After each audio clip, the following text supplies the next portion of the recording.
everybody.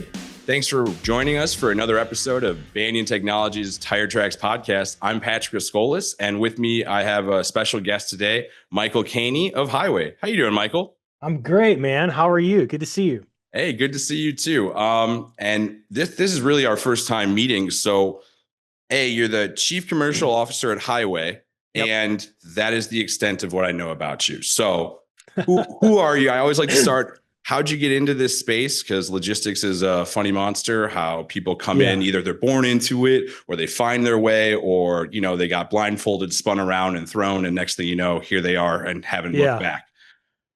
Yeah. So I think it's probably the latter, the last thing you said. I definitely wasn't born into it. I'll tell you, man, like I was in college and engaged. Like this is the way I started, and I needed a job. Right. Like, okay, I gotta, this woman's going to expect me to provide for her. I was gonna say, that's a double inspiration. I just had the loans and that was enough. You've got that plus the marriage already. Whoo. And so I was engaged, and I knew I wanted to go into some type of sales or commercial job. I grew up in a somewhat entrepreneurial family. So I just started applying for sales jobs, and I get a phone call out of my college's resume book one day. Yeah. And this woman is explaining to me truck brokerage. And Patrick, I didn't understand. I was like, I don't understand. Like, I think you just called somebody and they like came and picked it up. Like I don't get it. And so, but I went in for the interview and they told me I could make a lot of money. And I was like, well, I'll try anything for a year. That was 20 years ago, bro. And you haven't looked back. I love the idea of, they're like, it's just, you're like, I don't understand. You're like, I just love that. Like, can you draw it for me? I imagine them just drawing a really simplified thing on a chalkboard. And you're like, well, you're paying me though, right? Yeah. I should have started with, as long as you pay me, I'll figure it out. Well, when you're 22 years old or whatever, and they tell you it's a sales job, I'm like, okay, so what does your best producer make? And they told me, and I was like, I don't give a shit what we're doing. Like, here we go. Like, sign me up. Like, no reason I'm not that guy. Exactly. And so, and so here I am, man. But the way I got to Highway is, so I was an operator for 20 years. Okay.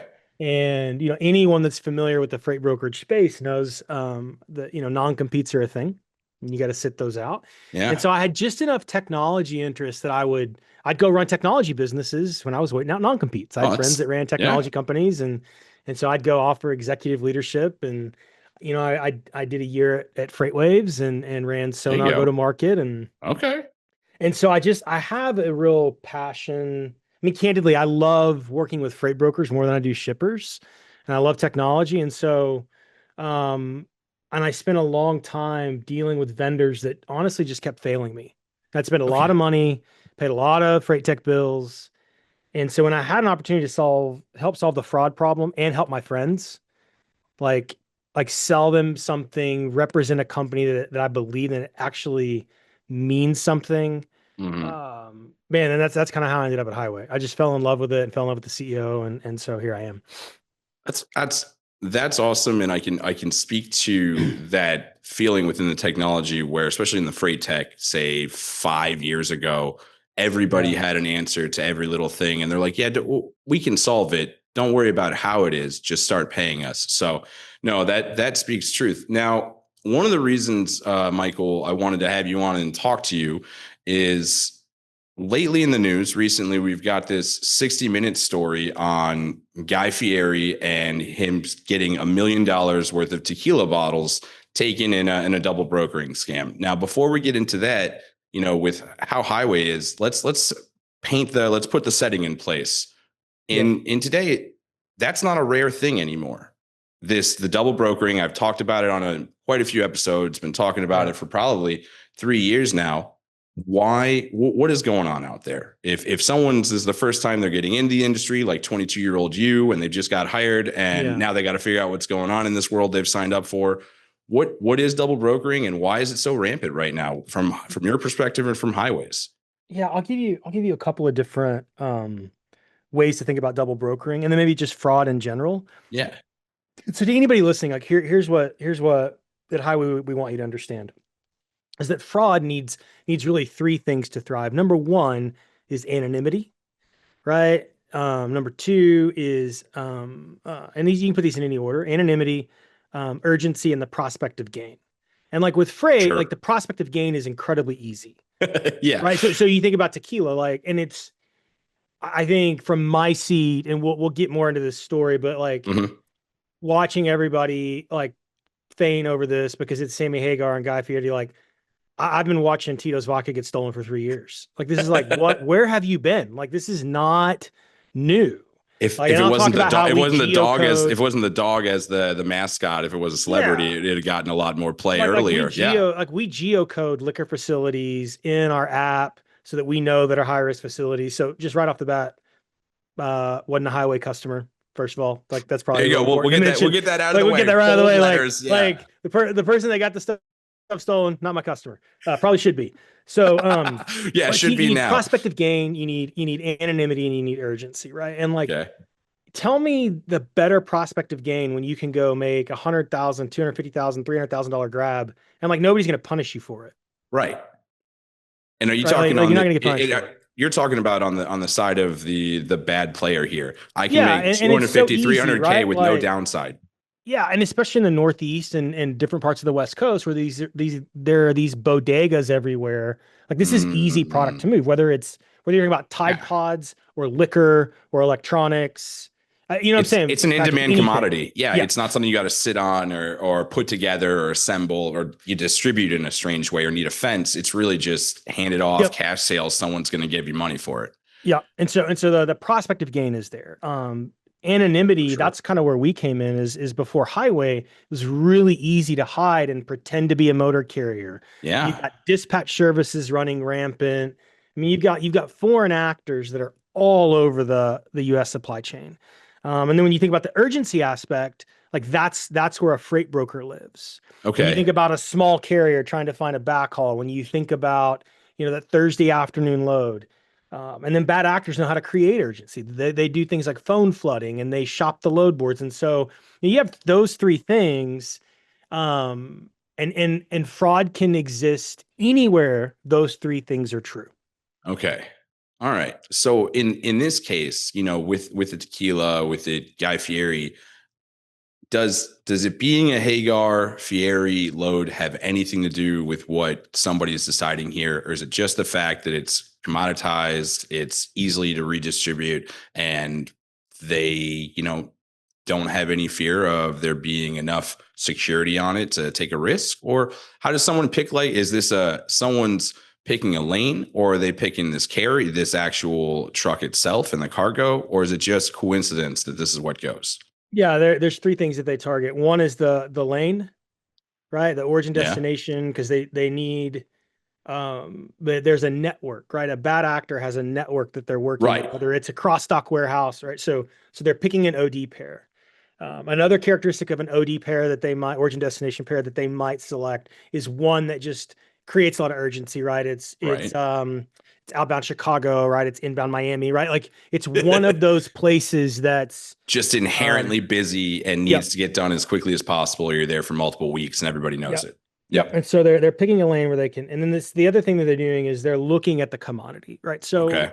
So, I would tell you that look, and we're not unique. All of us that are in this game, we work with law enforcement and we help provide information, but this isn't like um you or I like get drunk one day and we're like, we should steal some cargo. Like this is a sophisticated network of, you know what I mean, Patrick? Yeah, This isn't just it's more. some I would just say it's more Ocean's 11 than a posse taking off in the train that has gold 100%. in it. Okay. 100%, 100%. It's very, yeah. I mean, Ocean's, yeah. If you want to think about that, yeah, it's very much more Ocean's 11 than brute force. You'll still see some brute force cargo theft, but Sure. this is very coordinated. And so there's black market buy orders out, right? Like there's somebody Mm. looking for a load of tequila. There's somebody looking for a load of Tito's. So on I their don't. end, it's similar because there's supply and demand too. It's so Somebody yeah. out there has demand. You have the resources in the network, and now you got to go find your shipment.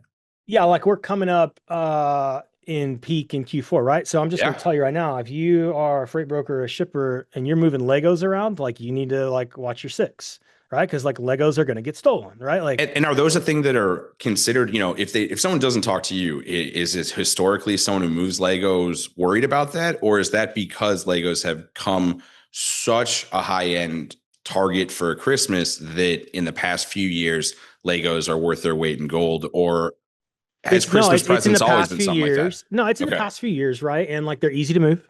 Yeah. right? Like people are going to buy Legos, they're going to buy them on eBay, they're going to buy them wherever you can find them. Right. And yeah, so like, retailers that were taking in Legos, right? Like they had a run. Like bad actors had a run on Legos. It was I either last year or year before last. it's see I did was that is that something that's publicized? Is that something that hit No, the because no. yeah, That's what I'm saying. Like this 60-minute story is all the thing. And like those of us that are in this business, we're like, where you what's been? new? Right. Yeah, this is not new. And this is actually minor.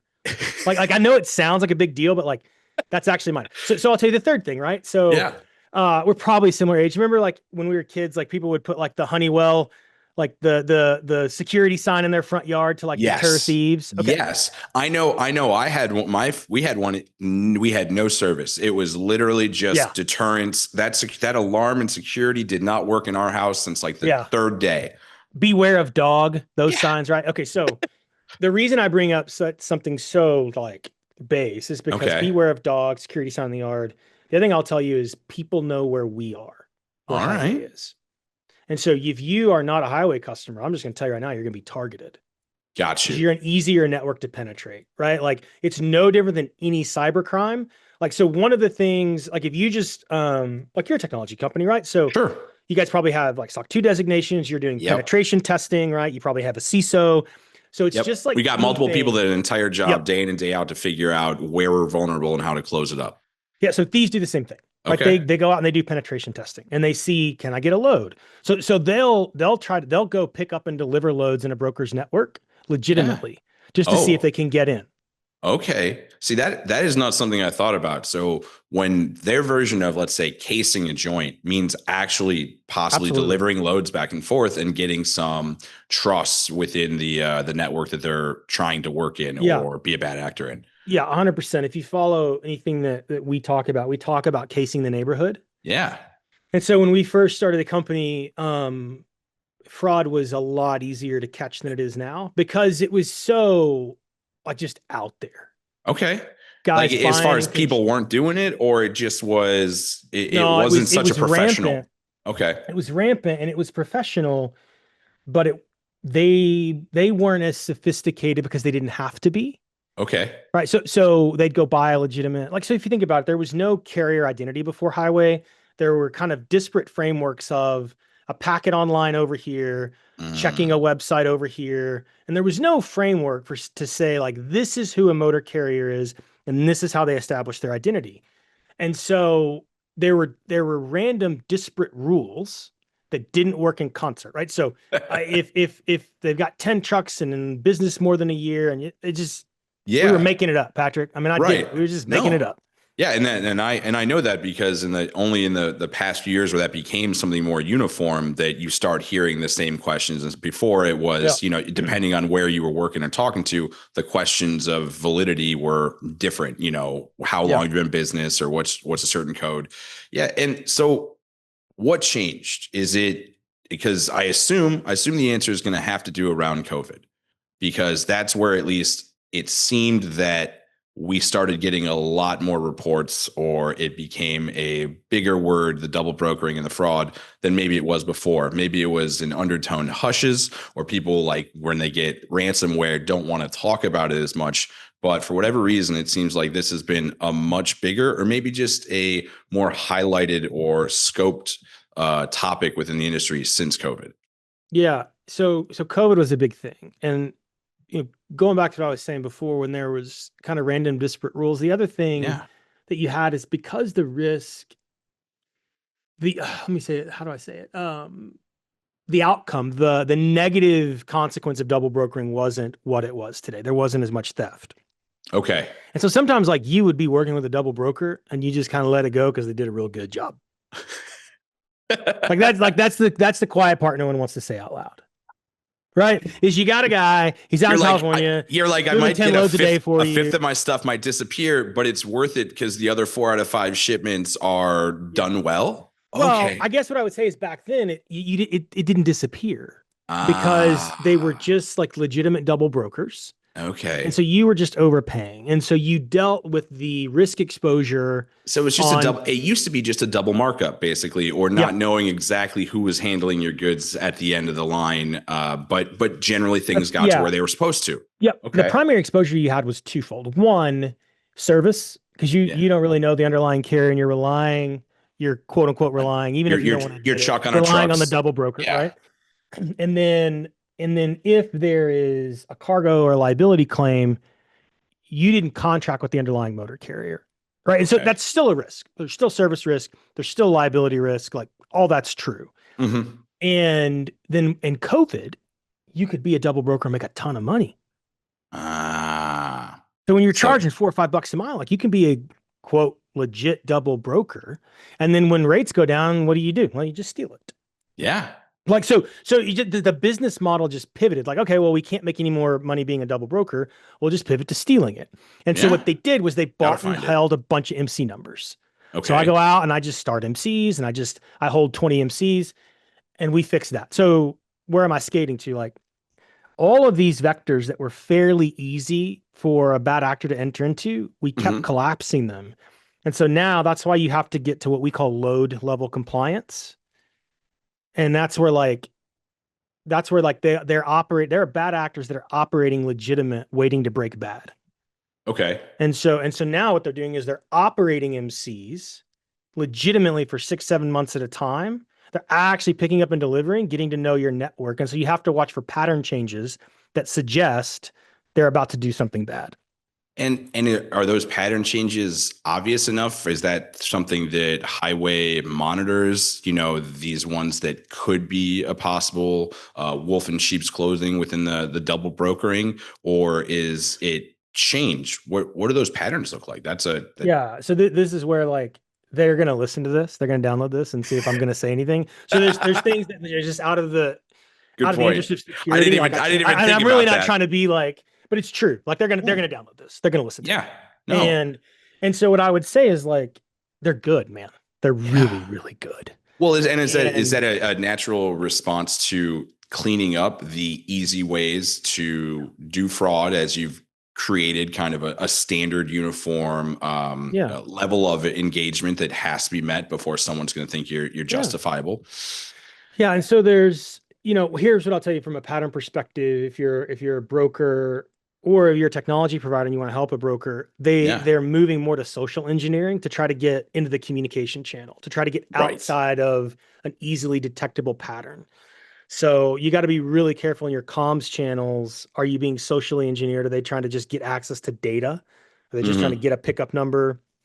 That's why we talk a lot about secure document delivery now. But that's kind of where we see them moving to, is to your comms channels.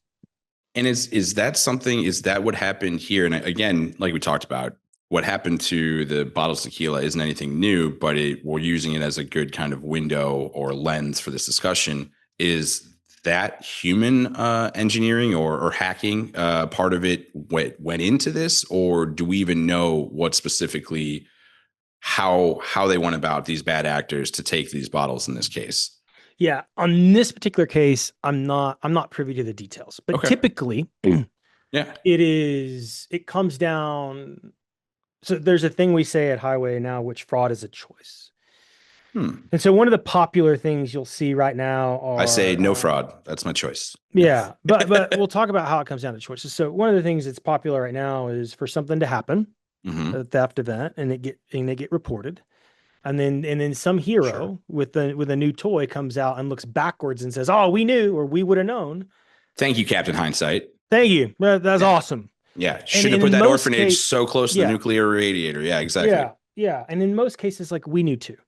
Yeah. It's not like, okay, great. It was somebody made a decision, risk versus reward versus Yep. speed at the time. Hey, I don't know, but we got to get this thing moving. Yeah. Okay. And it was hedgy. It was like, well, maybe they got talked into something, so sometimes Patrick, when you're thinking about fraud and risk, it's like your own credit report. The difference between a 640 and a 720, like they're probably going to pay. I don't know.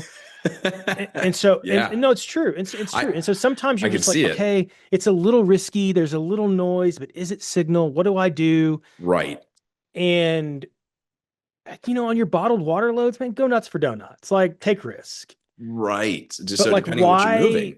Yeah, but typically they're looking for to engineer something in the urgency, something around the urgency of a commodity, something around the urgency of service.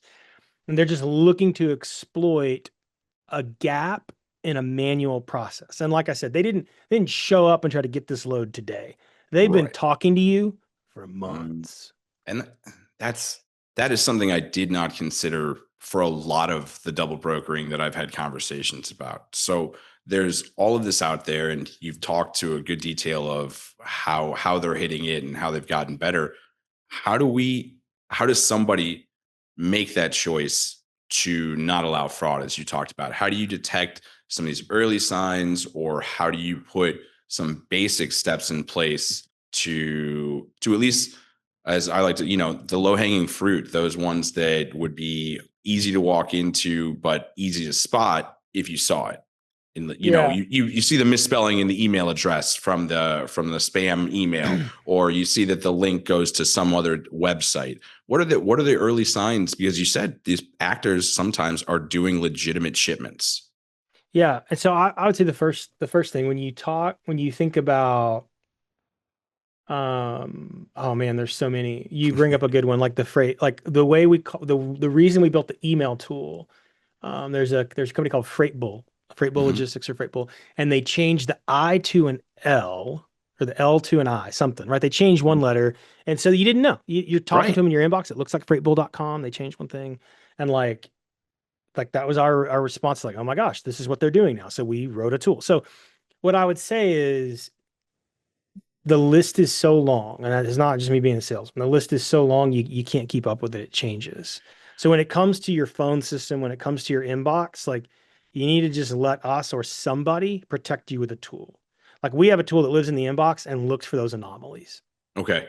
Like And it looks for a change in domain. It looks for, because the carrier's already registered with us, we know the channels they communicate from. And so we look for patterns outside of that. So we're going to just alert you to that. But the thing I will tell you, Andy Smith at Circle said this, last week on LinkedIn, 300,000 loads and not one stolen and not one double brokered since moving with Highway. Because there's some people who are like, oh, there's one gentleman that likes to say, well, Highway customers get their loads stolen. Well, okay, you can be a Highway customer and not adopt. You can be a Highway customer and turn off the tool in your inbox. You could be a Highway customer and ignore a big red alert that we flash in front of you. Like okay, yeah, just sending me a check every month isn't going isn't to an do it. automatic, right? You see what I'm saying, Patrick, right? Yeah. And so the thing, if you look at like Circle and what they do, it is a cultural thing at Circle Logistics. Okay. And My and customers that are the best at preventing fraud, like there is a Highway product owner inside of that company, and like that's what they do. And they train their people and they talk about like what the alerts mean, and they are dedicated. It is a culture.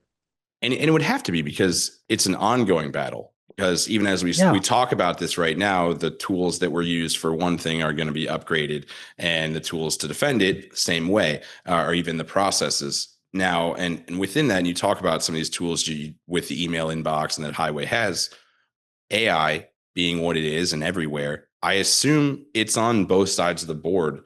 How how is that making someone, your job at Highway harder? And how Mm. is it making their job as the bad actor easier? And then also, I'm sure you'll answer this too, but how is it helping us stop them both from a Highway side and possibly someone just knowing, some of the signs? So what I would say is it's early. Yeah. A lot of that I can't answer because Okay. AI is one of those things that nobody did it 6 months ago, and now all of a sudden everybody does it. Yeah. Like companies That's that very like true. couldn't keep their site live, like now they're like AI experts. Like, okay. Um, I was at a dinner a couple years ago, my friend Chad Olson from AVRL, and then somebody's sitting there describing their AI, whatever. And Yeah. he goes, I think you're talking about machine learning, and you may just actually be talking about business analytics. And that's like 10 years old. Like you're not talking about AI. So Right. sometimes like I just wonder what people are talking about. Okay, so back to the more important thing. AI has, And I like that call out. from what we've seen, man, it's got so much potential. I use it every day. I engage with a large language model every day. Mm-hmm. Um, our senior developer, like so an engineer that's been with us, since the beginning of the company, he says he has this phrase. He's like, AIs are just good at learning to speak English. Like they Hmm. just like they're just reading mass corpus of text and like and I know it's more than that. I'm a stupid sales guy, so all the Right, computer people can throw but that's rocks the at me. that's the low hanging fruit. You don't have to have all of these prompts and all of this different fed information when it can do that right off the shelf, so to say. Yeah, and so my the thing that there it saves me tons of time and the applications we use it very strategically in parts of highway. It's not Mhm. making the key decisions. It's not making decisions yet. It's Right. making decisions around it's looking and reading insurance policies for us and Okay. servicing. Like it's doing very Yep. basic stuff that saves time and effort, but it's not. Sometimes on Reddit, like we'll catch highways AI, and I'm like, I don't know what you're talking about because that wasn't AI. That was a SQL query that said you were bad because it was so painfully obvious. But the scariest thing about AI, Patrick, is that AI is now being used to call carriers and redirect loads, to call And the carriers and and the voice impersonate a and freight the voice broker. is that and the voice is that good. Yeah. So like the scariest thing to me is like when somebody takes a podcast and uses my voice to go call somebody and say they're me. That's not even something I've thought about. I mean, I have vendors pitching me every day. Like, we'll just make it sound like you. Oh man. That's Look, I had a go-to-market vendor do a demo with me a couple weeks ago and show me and like, hey, we can just make it look like you. We can actually make it look like you. And she showed me a demo of herself, and I interacted with this, and it was responding as if I was talking to her. Now, there's a disclaimer in above board companies like that you're dealing with an AI agent, right. but in a criminal element, they're not Which going to is tell yeah. you. I was just say the people who are taking your loads or committing fraud are not the above board people that are going to tell you. I heard a story last week where a broker and carrier were arguing with each other, and it was just two different AI, agentic AI. It was like the No. broker's agentic AI and the carrier's agentic AI, and they're just like, so you got robots. It's like Terminator, like machines are coming. We're gonna blacken the sky. We Yeah. need Neo. Where And is we're just he? going to be caught in the middle. Yeah. Yeah. And so when the AI is that good and they could call and sound like somebody that I know, how does Highway put in steps? Is it just, the dual authentication of it, where I have to look at my phone and tap a number? Or how careful can somebody be, and how in depth can these bad actors processes and different tools get? Yeah, the thing that I would offer to you is just think about the way that you interact with security protocols every day as a consumer. Like Okay. before Highway, it was harder to get into your Netflix account than it was to steal a load. Like think about That's a statement. think about like Patrick, like if you go to a hotel Hmm. and you sign into the TV at the Marriott, it's going to ask you, it's going to send you a code. You're going to have to look at your phone because they know that when you hold your Apple device, you have gone through a biometric validation. It's going to tell Mm, you that this isn't a part of your family thing. You're going to have to say it's temp, and you can do all of that in less than 60 seconds. right. Done it. But you probably did 6 or 7 steps, and there are things happening in the background to be sure that someone's not stealing your Netflix account. Okay. I'm going to tell you, less was done on Guy Fieri's Tequila. Then the authentication needed to get Netflix To up at watch the a at the movie. hotel. So when you think about like what we do, there's nothing new under the sun. Right? That's Okay. like I think Solomon wrote that. Like this has been done. This is done in banking. This is done in healthcare. And Uh-huh. so we just think about what are the security protocols that are very low friction, but that already exist that don't just let a robot call and impersonate you. Right. And so the answer without getting specific is there are points in any type of transaction where you catch a flag and you introduce a piece of friction to see if it can pass. And Hmm. that doesn't mean you make it hard or slow, because like we just walked through with Netflix, that whole thing, you can do it laying in a hotel bed in less than 60 seconds. Yeah. You can do the same thing. You can do the same thing with Okay. carriers and brokers. You can do the same thing with transactions. That's why we built a freight exchange so that you could have participants that are showing up in there. They're validating who they are, but you have to be willing to adopt those things, and that's the key piece. And is that something that you as Highway have run into a lot? Is the resistance to change or the resistance to more steps in a process that for some hasn't changed in, so many years? Or Yeah, is there there. something else? Okay. It's the fear of the unknown. So you've Isn't had would you have wait, wouldn't the fear of unknown push you to do different things? Because isn't the it unknown the does, but fraud? well, so the unknown. So there's yeah. So people buy for three reasons. One is fear of loss. The weakest is prospective gain, right? But like fear Right. of loss is the biggest reason that people will buy. Hmm. But there's still a calculated like, okay, I've stopped it enough, and if I go a step further, am I going to lose the carrier base, or will they go somewhere else, or will the Okay. like your brokers are operating? It's never been harder to be a freight broker or a carrier. It's never been harder. Like carriers are operating in an environment where they're getting constantly targeted by bad actors trying to impersonate them. Right. Um, Brokers are spending more money on risk and compliance than they ever have, and they're under constant threat of either somebody taking their freight away to the next guy making a sales call or constant rate reductions from shippers. And so there's this fear of like, how disruptive will this be? Hmm. Yeah, like Right? Will my is this gonna employees quit? ruin my relationship? Is this gonna make people pull their hair out? Yeah, I mean employees quitting in today's age is tough because you're probably not fully staffed to begin with. Yeah. I mean, what if I lose a carrier? There's so much like uncertainty that is fearful. And so it takes us time. Okay. And if you introduce too much at a time, it's just hard. And then, I mean, I got to tell you, like, sometimes in some businesses it's mob rule, right? Like if you introduce something and all of a sudden everybody on the brokerage floor is upset or it moves their cheese around too much, Hmm. it's just the headache of noise that some brokers choose not to. Like I said, fraud's a choice. And who listening to this that, like we said, the article is nothing new, or the 60 minutes is nothing new. Who listening to this that has been either against it or hasn't looked into it, what do you say to them? Because I know that what I've heard is if not yet, when is it going to Mhm. happen to you? But from that ROI perspective, isn't there more to gain from being proactive than waiting till it happens and get burned and then go and try to do something? Yeah, I would say the biggest change I think that needs to happen in freight brokerages is the proper adoption of like product owners. Like if you And think I was just about say, when you say product owners, I define that a little more for someone that might not be, kind of as corporate lingo. yeah, so the way that and I didn't really understand what this was until I got into technology, right? Because growing up in freight brokers, there was no product owner. It was just like the VP of ops managed this part of the TMS, and then the finance guy managed. And so no product was ever actually adopted correctly because there was no one sitting in a product seat thinking, I'm the go-between between the business and the technology company to make sure that this is right. I understand Okay. things like a user story. I am a freight Mm, broker. I want to like the basics of software right. development.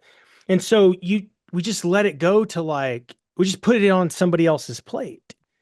And so you got to think in a freight brokerage like incentive alignment. Like Hmm. it's really difficult to give the keys to the store to the guy who's incentivized to move the most amount of freight for the least amount of money. Right. Because Like next thing so you know, you'll have a handful of ones and everything will be moved, but you know that you should yeah. have had at least a few hundred in there. Okay. And so you're asking him to take a calculated risk. Like I'll give you a perfect example. I can't review red lines from customers because I'll just be like, yeah, that's great.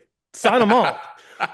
Right, That's Patrick? yeah. I'm a salesperson too. I got ink. Please don't look at this too hard. Let's just I'm move not forward allowed and to we'll do it. figure it Like, out. Yeah. luckily, like our CEO was, It's a great worked in example, by controlled the way. environments. But like, first day, he's like, I was like, just send that to me for review. And he called me. He's like, hey, man, I love you. I trust you, but I'm not going to put you in that position. I'm like, I really appreciate that.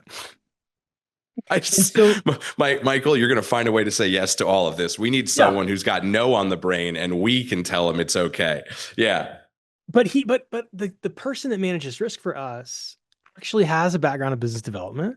And he's very good at helping me think through business decisions and putting it and go, hey, if we take this, like, here's what we get. What's the size of the contract? Like, what's our history with this customer? Like, he's very good at helping me think through things.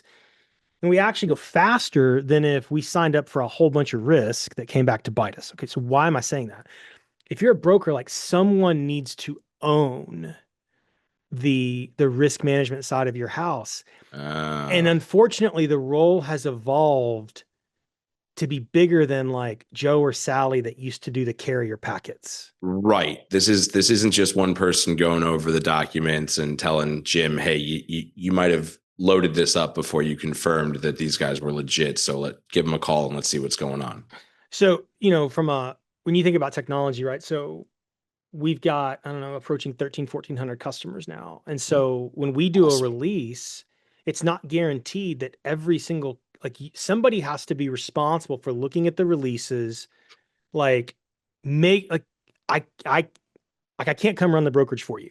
Like Right. someone in your company has to eat and sleep and breathe, making sure that you are on the leading edge of protecting the business. Or else the person that you're going to want to get up to speed is probably 2 days, 2 weeks behind when something is actually going down. I mean, I can't tell you how many customers I have where this rolls into the CFO. Because he doesn't have enough going on. Exactly. Right. Or it rolls into the VP of ops, who's also managing the floor and also has reps walking up to his desk asking him why they can't load a truck. And like, I mean, Well, and can you also imagine how hard that is? and you talked about incentive. The someone in ops might literally be incentivized to negate or neglect that part of his operation because he needs to move more or get more product moving or get more shipments. Whereas if you're thinking of the risk management, you may have to stop or slow down and make sure that you're making the right choices.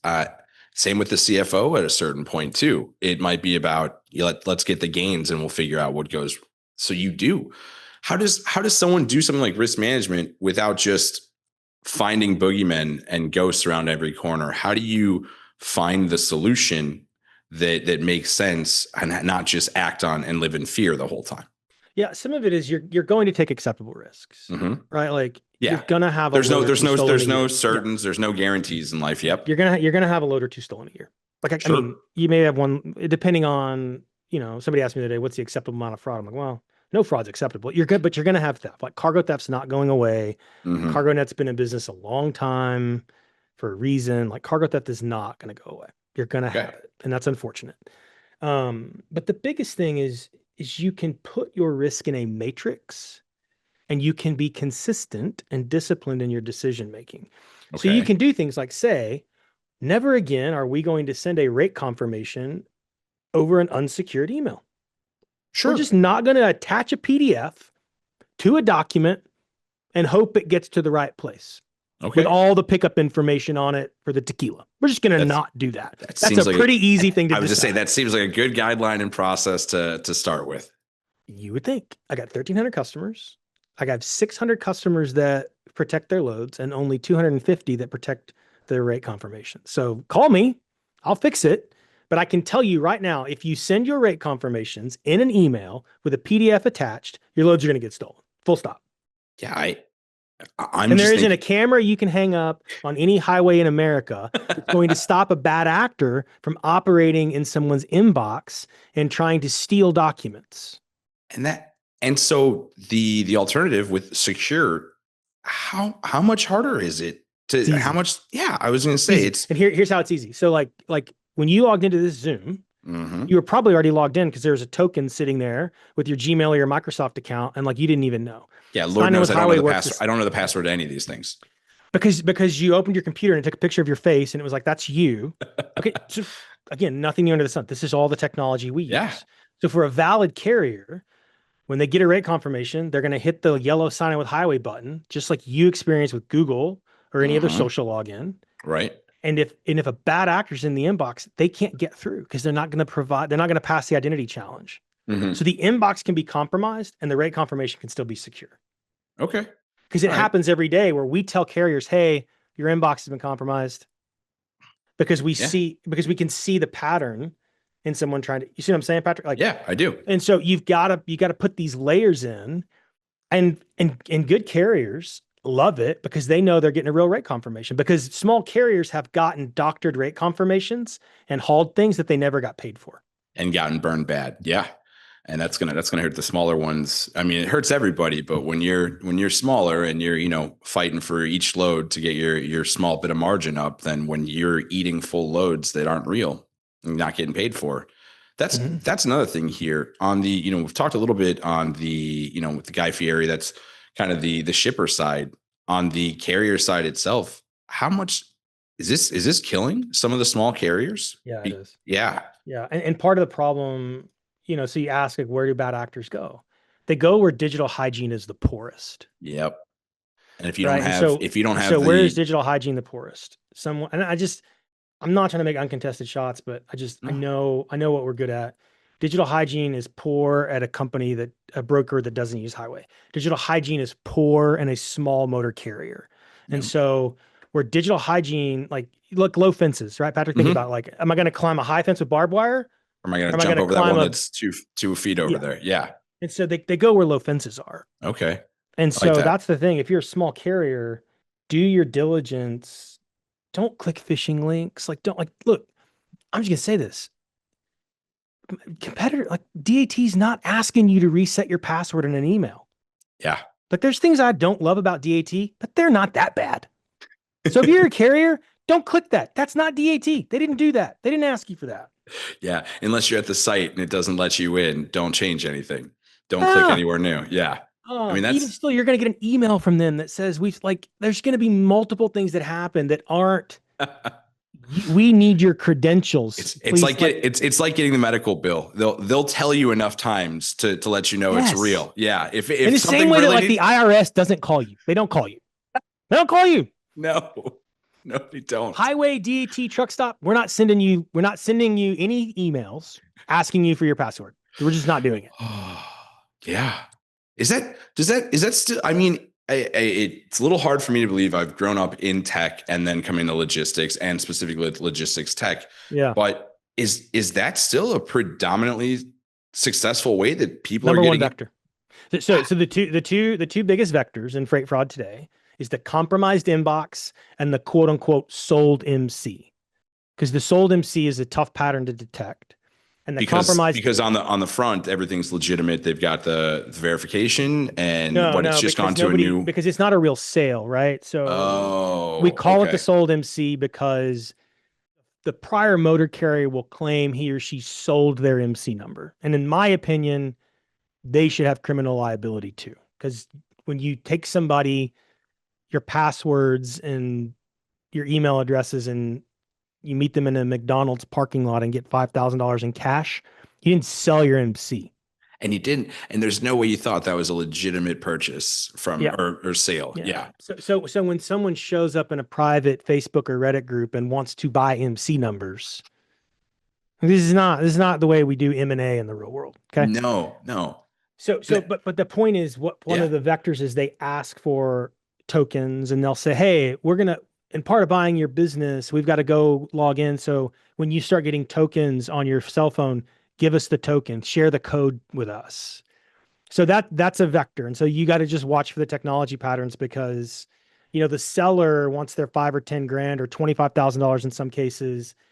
And that's one of those, like, who's going to go stick them? They're just going to claim, like, oh, I didn't know. I just thought I was selling my business. Yeah. And you bring up the criminal negligence or liability on that. So again, back to this, this lens of the Guy Fieri tequila shipment.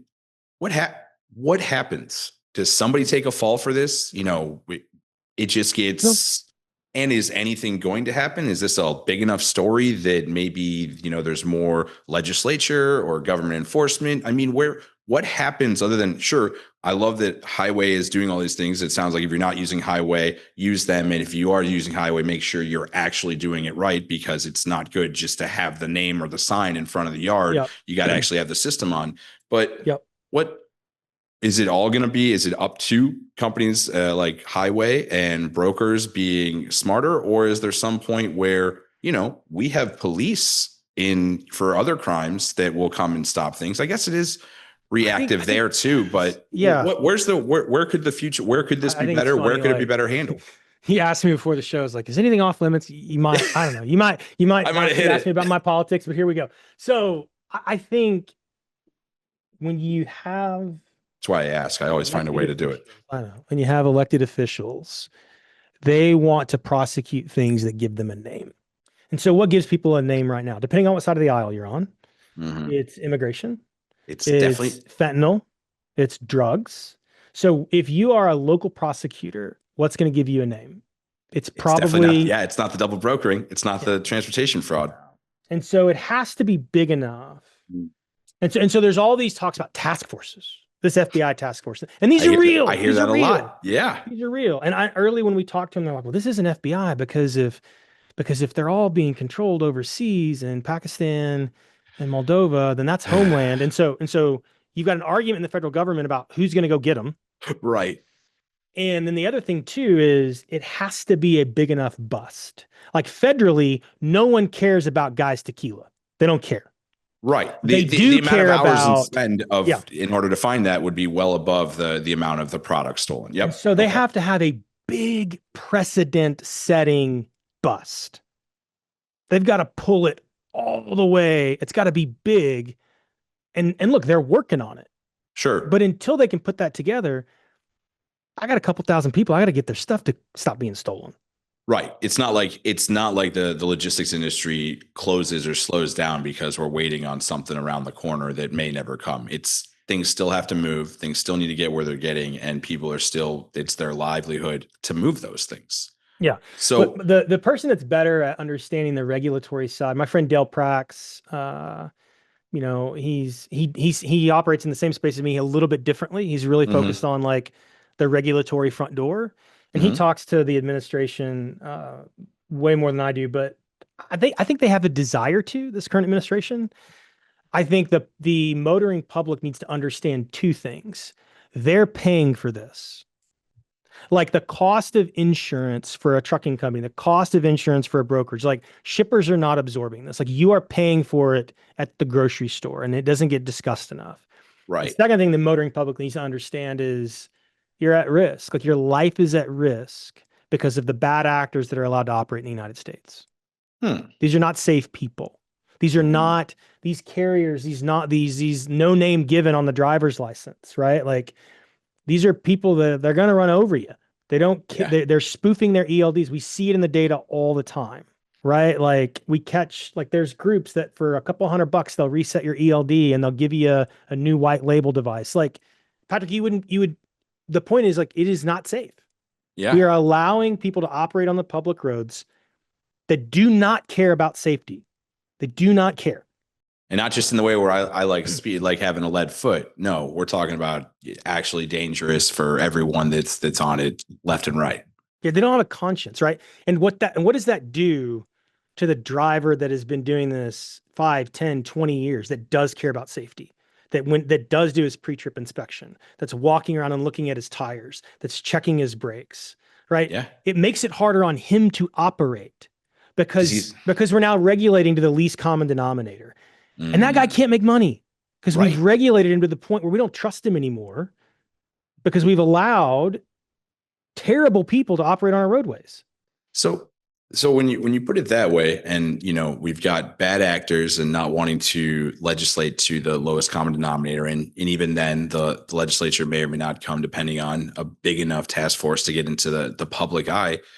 Where does that leave the logistics industry? Are we going to see more of these stories, and hopefully big enough that is it a good thing that we have Guy Fieri and Van Hagar attached to a load theft to Yeah. bring some scrutiny to it? It's great because like I guess it took some branding from the diners, drive-ins, and Dodge guy. By the way, I love that show, right? Yeah, Like, diners, drive-ins, and where'd my truck go? Yeah, yeah, exactly. yeah, yeah. It's great. It's great. We got some branding on cargo theft. I'm so excited. Yeah. Um, but in on that 60 Minutes piece was my buddy Keith Lewis, who's Okay. been beating this drum I was gonna like for say, yeah, years. no one they talk to is be like, yeah, yesterday I woke up and decided this was a topic. No, this Yeah. is, I would assume that anybody's been at this has been at this for a long time.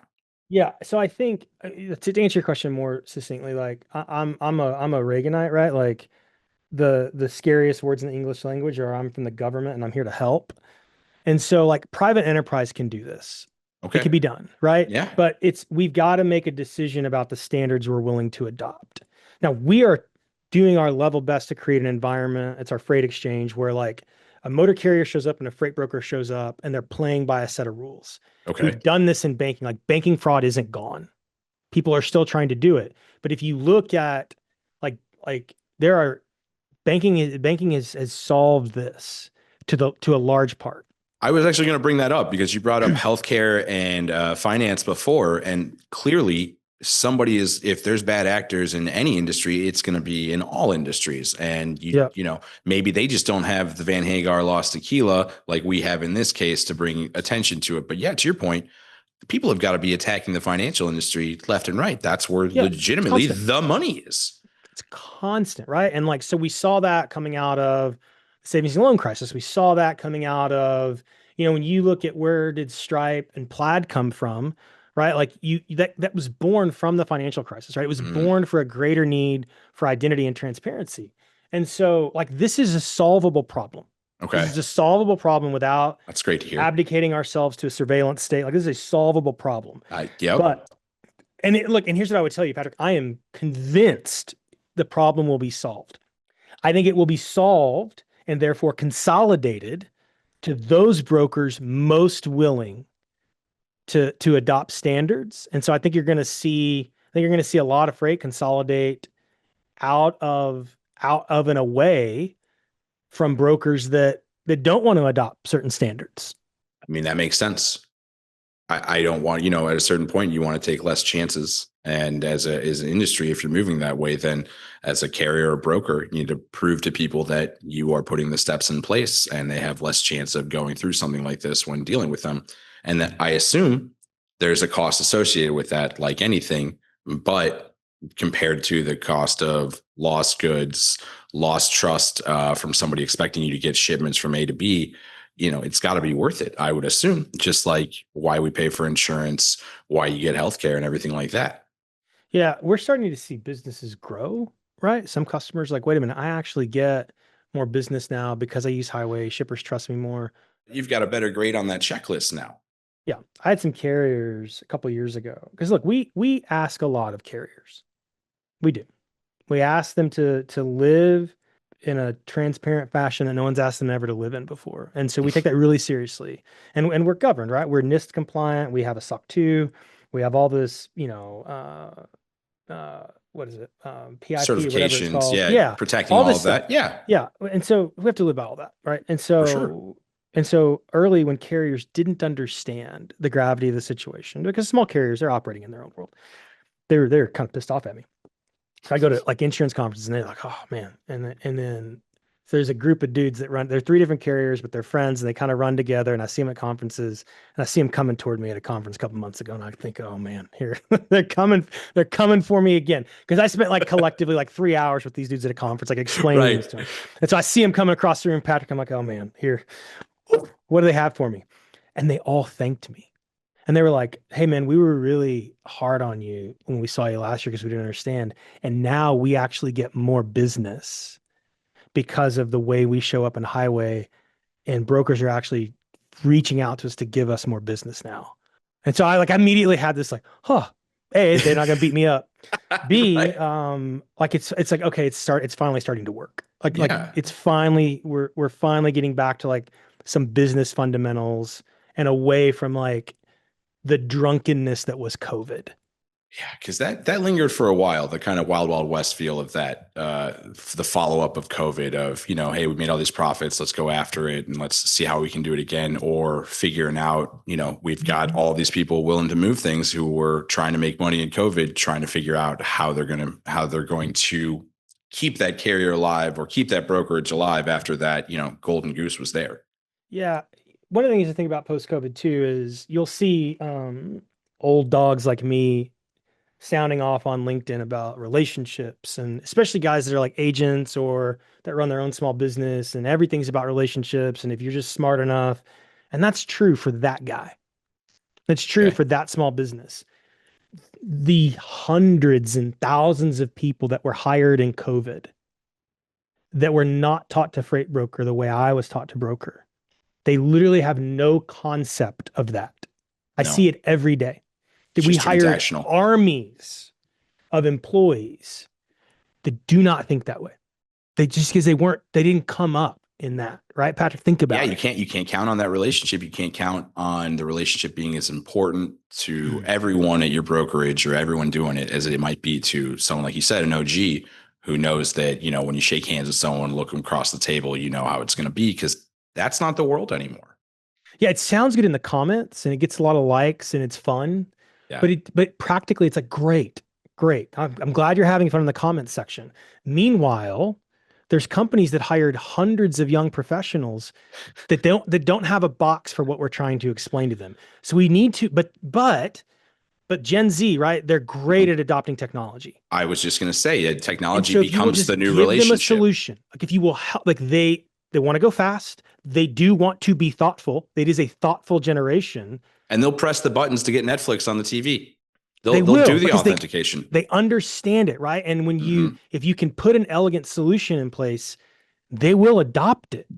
But just like screaming about what it was like to walk to school in the snow with your sister on your back, it doesn't do anything but make the comments section happy. You know what I'm saying, Patrick? Like, yeah, no. And I think that's kind of a great point to where I'll get kind of a last shot from you to end this conversation. But yeah, the world is continuously changing. Logistics is built on that chain, has profited from it, and needs to continue to learn how to grow, because it's not the same way. It's not people in notebooks who making calls to the same people they've been using for the past 20 years. It's like you said, it's people who got hired during COVID who have never touched logistics in their lives, using software that didn't exist more than 5 years ago, and moving probably more goods than a lot of the other times they were before. So yeah, what's with all of this, and as we talked about, we've now have a big headline that actually brings attention to double brokering.